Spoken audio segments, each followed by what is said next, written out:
तर मित्र हो, आपण या गोळ्याविषयी आज व्हिडिओ बनवणार आहोत. तर सर्वप्रथम आपण या गोळ्याचं वजन पाहू किती आहे. तर हे गोळा आहे 7 किलो 260 ग्राम आहे.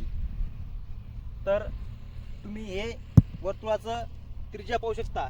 या वर्तुळाची त्रिज्या आहे ही इतकी त्रिज्या 110 सेंटीमीटर आहे आणि याचा व्यास आहे 220 सेंटीमीटर आणि याचं अंतर जे आहे ते 8.5 मीटर आहे, म्हणजे 27.5 फूट आहे. तर तुम्हाला गोळ्याच्या काही ट्रिक सांगतो, त्या तुम्ही फॉलो करा. तर बरेच जण मुलं काय करतात, गोळा डायरेक्ट फेकतात, पण कोणाचा हात असा डायरेक्ट सरळ वाकडा जाते. तर तुम्हाला हे गोळा इथं धरायचा, असा इथं मानेपाशी अशी इथं धरायचा, असा फेकताना असा डायरेक्ट असा फोर्स लागला पाहिजे आपल्या गोळ्याचा. बरेच जे मुलं आहेत ते गोळा फेकतात, पण गोळा फेकतात आणि गोळा फेकल्यानंतर याच्यावर पाय देतात. तर याच्यावर पाय कधीच द्यायचा नाही. आणि असं एकदम तुमचा गोळा आउट ऑफ जरी गेला, तुम्ही गोळ्याचा थ्रो केला, समजा गोळा डायरेक्ट आउट ऑफ गेला तुमच्या रेषेच्या बाहेर, आणि तुम्ही जर याच्यात आत पाय केला तुमचा, तर गोळा फाऊल. तुम्ही जर इकडे पाय दिला तर गोळा फाऊल.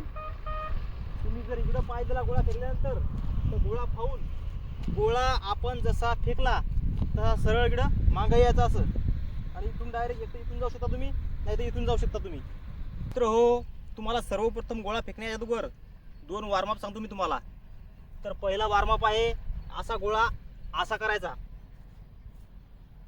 जेणेकरून आपल्याला गोळ्याचं वजन जे तर हलकं वाटेल एकदम.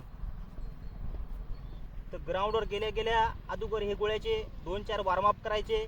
आणि दुसरा वॉर्मअप तुम्हाला सांगतो आता मी, की गोळा जे आहे ते असा गोळा पकडायचा, आणि हे आहे तर काय करायचा, असा एकदम थ्रो करायचा तुम्ही. तर बघू शकता असा गोळा थ्रो करायचा. हे गोळा आण रे. तर दुसरं वॉर्मअप आहे, हा गोळा जे आहे हा गोळा असा फेकायचा मांग पाठीमांग.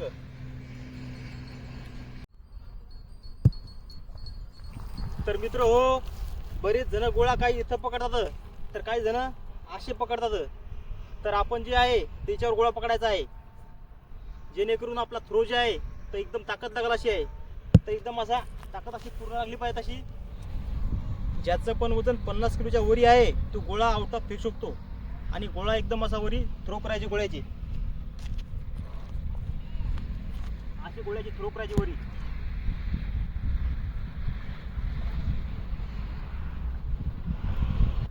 जोपर्यंत तुमचा गोळा आउट चांगला पडत नाही तोपर्यंत जागेवरून गोळा फेकायचा.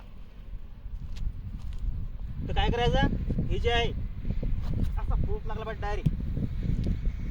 कसा, हे असा डायरेक्ट इथून जे आले समजा तुम्ही, तर इथून जे डायरेक्ट एकदम डायरेक्ट सरळ हात करायचा.